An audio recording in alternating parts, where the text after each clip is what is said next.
This Icon podcast is hosted and sponsored by Sphere Rocket Virtual Assistants, a leading provider for your virtual assistants and outsourcing needs. Owned by one of the top-ranking EXP agents, Justin Nelson. Sphere Rocket VA provides a one-stop virtual staffing solution for business owners, and we specialize in helping business owners grow their business by leveraging through virtual assistants. Trusted by the top names in the real estate industry like Kyle Whistle, Andrew Franklin, John Kitchens, and many more. Get ready to up your success and we'll help you achieve your business goals. Book your free consultation at sphererocketva.com and find out how we can make your life easier. Hey, welcome back to another episode of the Icon Podcast. I'm your host, Gianna, and today we welcome Richard Payne. This is a fun episode because this is one of our international EXP partners. So I asked for his address before this so I can send him a little participation gift. And I saw it was in Nova Scotia, and I told him I would start walking today. And I said it's going to be a long walk. Yeah. Thank you so much for taking the time. What time is it over there right now? It is 4 p.m. Getting 4 towards the end. Okay. Yeah, it's 2:05 p.m. here, so not too big of a difference. But thank you for taking the time, and let's get to know all about you.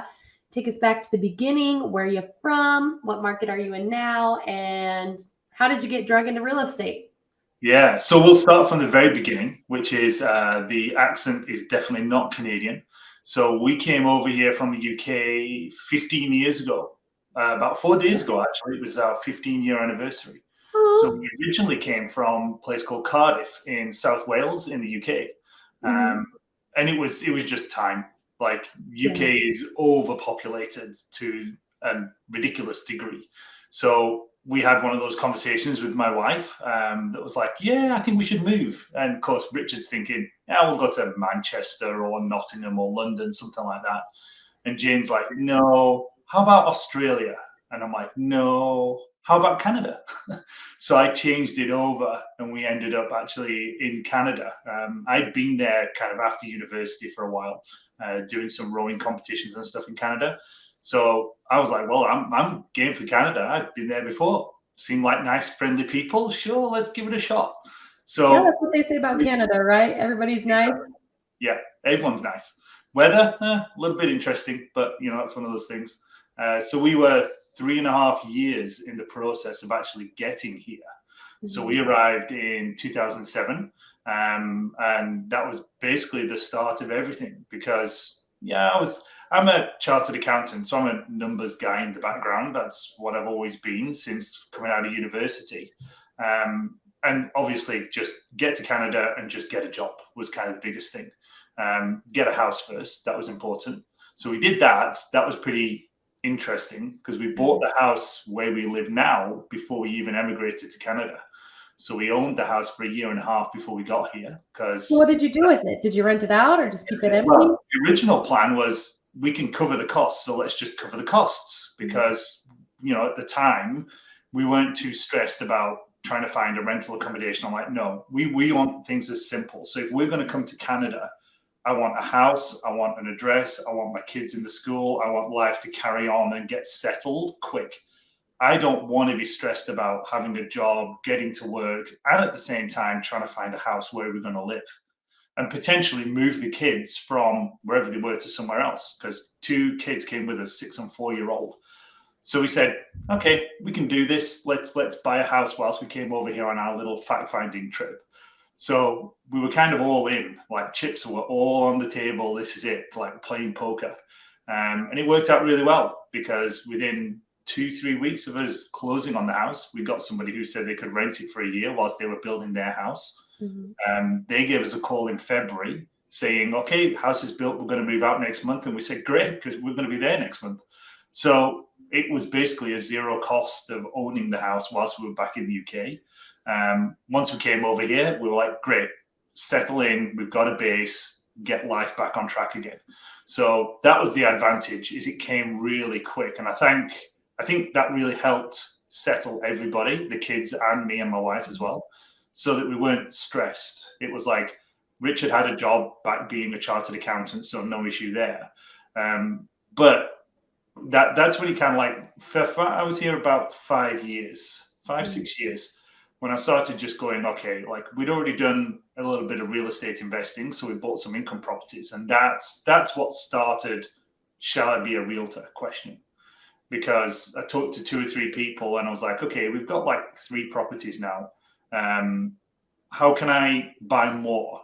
So the first thing I did was figure out that you need to partner with other individuals and kind of use their money with your skill to go and buy more properties. But then I was like, but how do I find the properties? So I spoke to a couple of people, and they said, well, why don't you just become a realtor? Genius. I'll just become a realtor. So I had the conversation with my wife, made sure there was some savings in the bank, and that's it. Took the plunge 10 years ago, and said, this is it. I'm quitting the day job that paid me like 95,000 Canadian a year, with a pension plan, with healthcare and all that good stuff, and said, yeah, come on, let's do it. So we took the risk, jumped, and became a realtor. And that was an interesting decision. Yeah, big risk there. So how did you come across EXP? Right. Did you start there? Were you with a different brokerage? I know making that switch can be stressful. So how did you navigate that? Yeah, so started with Century 21. Only lasted 4 months there before I'm like, I'm out. This is ridiculous. This is not the brokerage for me. I don't understand the model. I'm getting no help. I'm out. Because my plan as being a realtor was I'm an income property owner. Everyone's going to come to me and say, we want you to help us buy and sell our income properties. Yeah, right. There's just no way that was going to happen. So real fast, I discovered that you've got to still be able to put money into the bank account, and that's going to be single family homes. So jumped out of Century 21 and moved over to Keller Williams, which, at the time was a perfect fit for me. Like the training, the education, the culture, the people. I knew the owners of the franchise personally as well. So I'm like, it was just a brilliant fit. And they really put me on the right path. Like, threw myself into all of the possible education courses, talking to other realtors, networking, everything. So the first year was rocky, like really rocky. Mm-hmm. But then I kind of got into it, and I'm like, in 2019 was when I started looking at other options, because I'm like, okay, I was the number one single agent in that franchise of like 190 agents in Nova Scotia that Keller Williams had. So I'm like, okay, we're doing really well here. We're winning all the wonderful awards and all this kind of stuff that, like float your ego more than anything else and fill up the bookshelf. But I'm like, there's got to be something extra here, because I wasn't fully immersed in get people over to Keller Williams. It wasn't something I was really focusing on. So I didn't have a huge profit share, downstream revenue share, whatever they want to call it. And I was like, okay, there's got to be more, because everything I'm doing here, I'm paying for myself. So if I want to get coaching, I'm paying for it myself. Mm-hmm. If I want to go to a seminar, something that gets me more education, I'm getting on a plane, I'm paying for it. And I'm like, hang on a minute. What am I paying 23,000 Canadian dollars for a year here? Because I've not got ownership. I've not got a huge downstream. So like, why am I here? And then I started seeing some pretty big agents. Funny enough, Kyle Whistle was one of them, plus a few others that are big Keller Williams agents jumping and going into this brokerage called EXP. And I'm like, what? I don't get it. What is this? Why are they all doing this? So did a little bit of research, and like EXP existed in Ontario, and it existed in Alberta and Vancouver, British Columbia. So 3 provinces out of 11 actually had an EXP. So I'm like, oh, okay. So they're not in Nova Scotia. I wonder if they're planning on coming to Nova Scotia. Was the brain. Jumped on the website, found like the vice president of whoever it was in Canada, and just dropped them an email and just said, straight off the website, I'm looking at this EXP model. Seems like a really good idea. Just wonder if you're coming to Canada, Nova Scotia.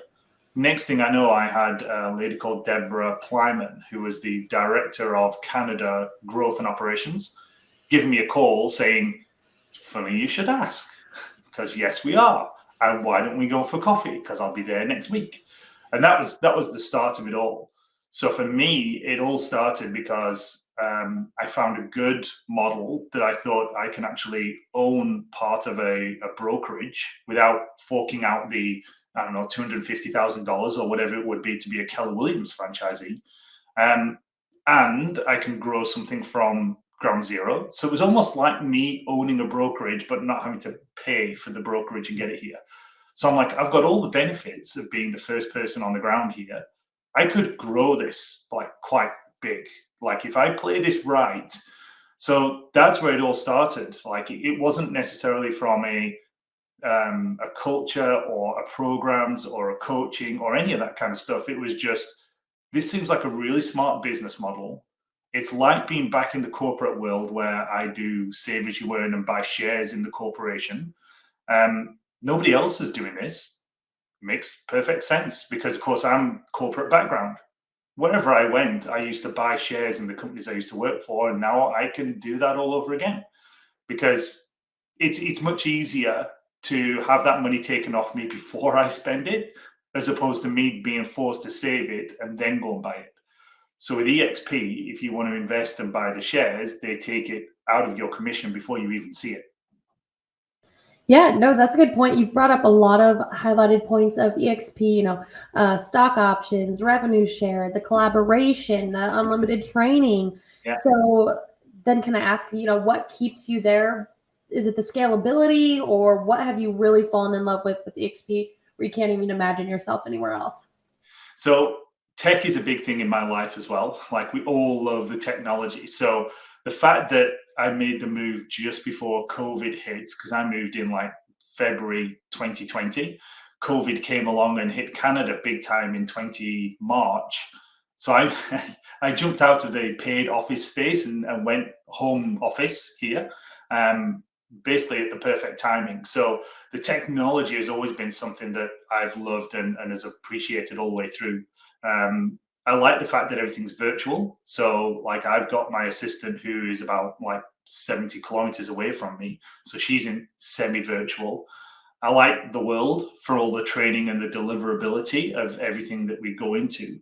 EXP Con Shareholder Summit for the last couple of years have been virtual as well. So I've not had to fly somewhere to actually partake in that. And definitely for me, it's the scalability. It's being able to talk to other agents and say, look, this is something that made brilliant sense to me. Shall we go for a coffee and have a talk about it and how it can work for you? Absolutely.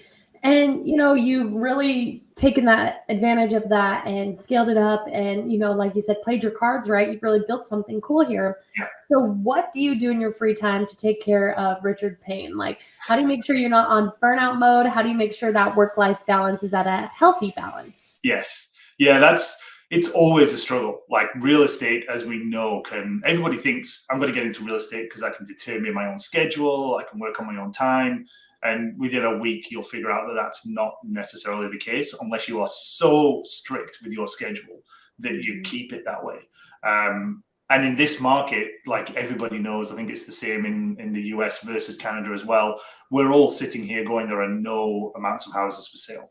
So you're always going to be running around with buyers trying to find the first house, get in, make the offer and everything else. So I've struggled with the work-life balance for a good, I'd say I'm 10 years into it, for a good like 8.5, 9 years. It's only the last year that I've said, okay, the way that I'm going to do this is, number one, tell everybody up front that Richard needs at least a day off a week. Otherwise, he's going to be very unpopular with his family and he's going to get burnt out. So I talk to my clients on day one that this is how this is going to work. Also, I set the schedule of once it gets past 7 o'clock at night, and like there is nothing that you're going to talk to me about that cannot wait till tomorrow morning, because I can't really do anything at 8:30 or 7 o'clock at night about anything you're going to ask me anyway. So just understand that unless it's like screaming urgent, then I'm not going to look at my phone. I'll look at the text. It's just I'm not going to ring you up and I'm not going to do anything about it. So I protect the bookend of my day and I protect one day of weekends. Usually I can get away with only doing about half a day on the weekend, like Saturday afternoon, Sunday afternoon. So I get about a day and a half. The rest of it is Richard is a super keen triathlete. So he's a little bit crazy in the whole swim, bike, run stuff. Mhm. But to me, exercise has always been something that I have to do every single day. I'll take a day off in the week, to relax and everything. But it starts for me with just a really good solid routine of a little bit of exercise, walking the dog around the block, having that 15, 20 minutes with the family first thing in the morning to see what's going on and how everybody is, and then getting to the end of the day and doing a similar thing at the end of the day. So to me, it's the exercise that keeps me sane. And I know you said it took you a while to kind of find that balance. And now that you have, do you feel like you're, better for facing with your clients and your team? Yeah, I feel there's a lot less, because this market is silly stressful on everybody, like buyers and sellers. Sellers are trying to deal with being kicked out of the house for 3 to 4 days for all the viewings. They're trying to deal with who knows how many offers and decide, well, which one is the best one to take. Yeah. Buyers are just run ragged because they're like jumping at every property possible, writing a lot of offers and facing, 9 out of 10 offers you get rejected. 1 out of 10 you're actually succeeding on. So it's a tough process for them. So for me, I feel that with having a better routine and having a little bit more balance of like stress relieving exercise makes me a lot more easy to deal with. Like even Jane said to me, I don't know how the hell you don't deal well with like the highs and lows of being a realtor. She said, you're just very even keeled. And I'm like, yeah, because my clients need me to be even keeled and not like, high and low. I said, some of the stuff that they're going through, I can only imagine how bad it is, but mine is the voice of reason and the exercise and walking the dog. And, yoga is another big thing just with exercise. I just turned 50 a week and a half ago. So happy birthday. Yeah, I'm finding that yoga is something that I absolutely have to have every day now because like things need to work still for the next God knows how many years. So yeah, that's a good thing as well, because that really helps calm your mind and keep you focused and on a level playing field. So that's how we do it. That's great. That's a great balance that you seem to have worked out there. Works good for your family, works good for work. And people are like, I don't believe in work-life balance. Well, I don't believe in them, like there is such thing. There is a way to take care of yourself and work. And it seems like you got it down packed. Yeah. So, you do have to produce a lot of production to become an Icon agent, which obviously you are because you're on the Icon podcast. So, in your own words, can you kind of explain what the Icon Award is, the benefits it's brought to you, and maybe the production that you had to do in your market to get there? Yeah. So the Icon Award is something that gets given to you, like I say, based on a certain production. The first thing you have to do is do what we call cap, which means you've got to have paid your 20% of your commission. 16,000 in Canadian is the number that we actually have to pay.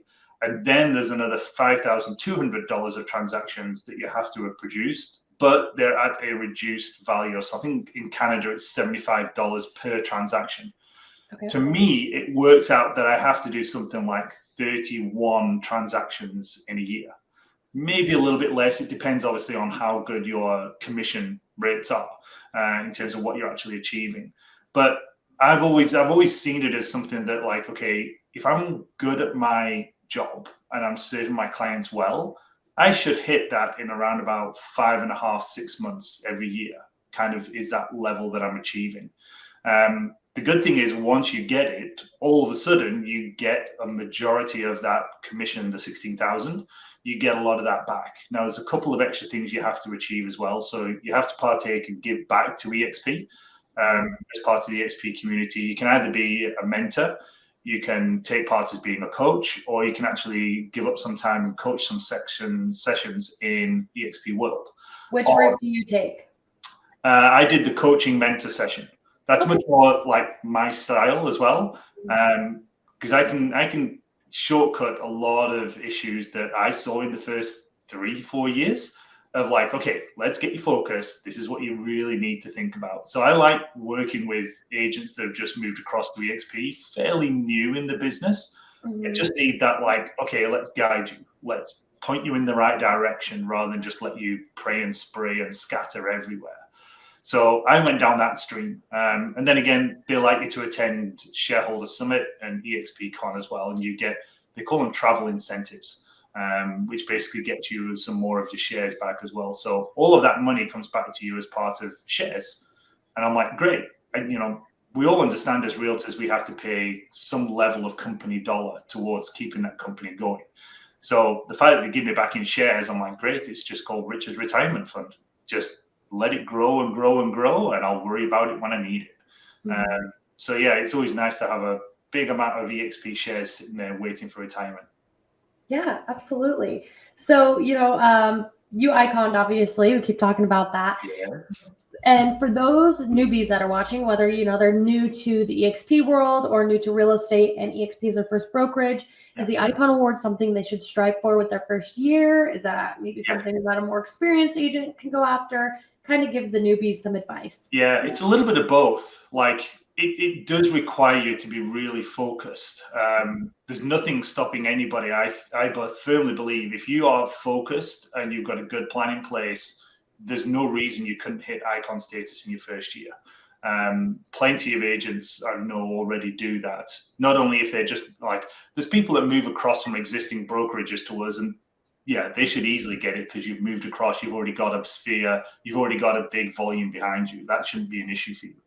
But it's the new people that I'm like, go to the new agents boot camp, take some of the courses. Don't go crazy and take every single course in EXP world, because then you're just going to be constantly learning and never implementing. It's like, choose the right ones, but choose a mentor, choose somebody that you can actually spend some time with that'll say, this week, there's 2 courses you should absolutely take. Don't worry about anything else. Take those 2, stay on track, have a good plan, protect your time like crazy. So yes, you want to be busy, but at the same time, I always talk about, a lot of agents like to have this idea of time blocking. And I'm like, time blocking, I've tried many times. It doesn't work. I like the idea of just day blocking. So literally say, okay, in every day, you have to do lead generation, lead follow-up, and set appointments. But at the same time, there's other things that you should be doing every single day. Like for me, YouTube is a big thing that we tend to do, and it's worked really well for us in terms of lead generation. So I've always got some element of writing the script, producing the video, shooting the video, publishing the video. So I've always got, in my days, I block certain things to do. I don't stress about, I've got to be on the phone between 9 a.m. and 11 a.m. every single day. I'm like, no, I've got to do 2 hours of lead gen follow-up every day. Fit it in when it feels right, So we tend to be a little bit more flexible on that way. But definitely, like, just have a good plan, get a good mentor, get some information from them, stay on track. And yeah, as long as you've got a good market with like a sensible average price, you should be able to icon in the first year. No problem. Okay. And it's important to choose your mentor, ask the right questions, make sure they're a right fit for you. Although they may be a well-known name in the industry, you guys might not be a personal fit. You got to think about the time you both have to offer, time zones, whatever it may be. Although, EXP agents are willing to move mountains for each other, it's important to find the right fit for you. Yeah, because we're on Atlantic time zone, so we're even 1 hour past Eastern. So like in the States, it's obviously Pacific to Eastern. Well, we're +1 again on Eastern. So yeah, if it's 4 o'clock my time, I'm talking to somebody who's on Pacific. I'm like 12 o'clock, 11 a.m. in the morning. Yeah. So yeah, but find a good mentor. Like I would have loved to have had a mentor in my first 2-3 years. It would have been like, I would have been so much better off. So that's my biggest advice for anybody new is find a mentor, make sure they're the right one, gel with them, make sure similar interests and all this kind of stuff, and then just learn like crazy from them. Yes, absolutely. And then my final question is, at some point you were on the outside looking in, you saw the grass was greener, but this is a pyramid scheme. They're a cult, like just like crazy things that, other brokers have put out about EXP because, everybody's jumping ship. Yeah. So what would you have to say to somebody watching right now that may be skeptical about making that move? The biggest thing is talk to people in EXP. Find somebody that can explain how the whole system works. Like everybody, like you're right, I had the thing of like, oh, it's just a pyramid scheme, it's network marketing and all this kind of stuff. And I'm like, no, it's not. You're just not listening. You're not seeing the benefits of what it could actually do for your lifestyle, your career, your wealth creation. you're just not understanding the actual benefits, because everybody that we've talked to that's actually come over, everybody's been like, yeah, I heard about what everybody said. They're all completely wrong, and I should have done this like 3 years ago. And I'm like, that's well, the thing I hear is I wish I'd done it sooner. Yeah, exactly. Because I mean, we all wish we'd have done it sooner, because the shares at the beginning would have been so much cheaper than what we're buying now. But I'm like, that's just life. Like, it's one of those things. So yeah, it's just, you got to really understand what we're actually offering and how it can be so much more impactful in your real estate career and in your life and wealth creation. That's the biggest thing.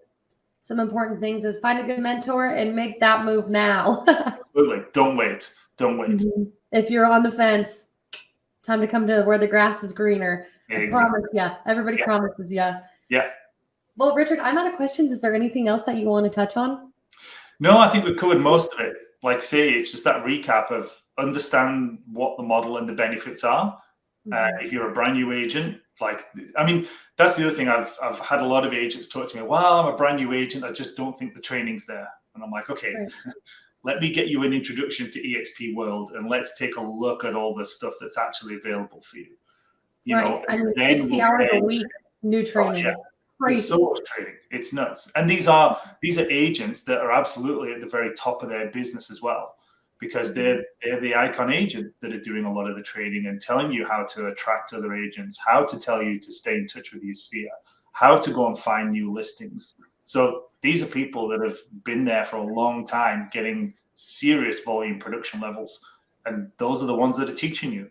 So why wouldn't you listen to them and just immerse yourself in picking the right training each week? And yeah, there's so much there. It's crazy. Yeah, you could literally pick a different focus every week.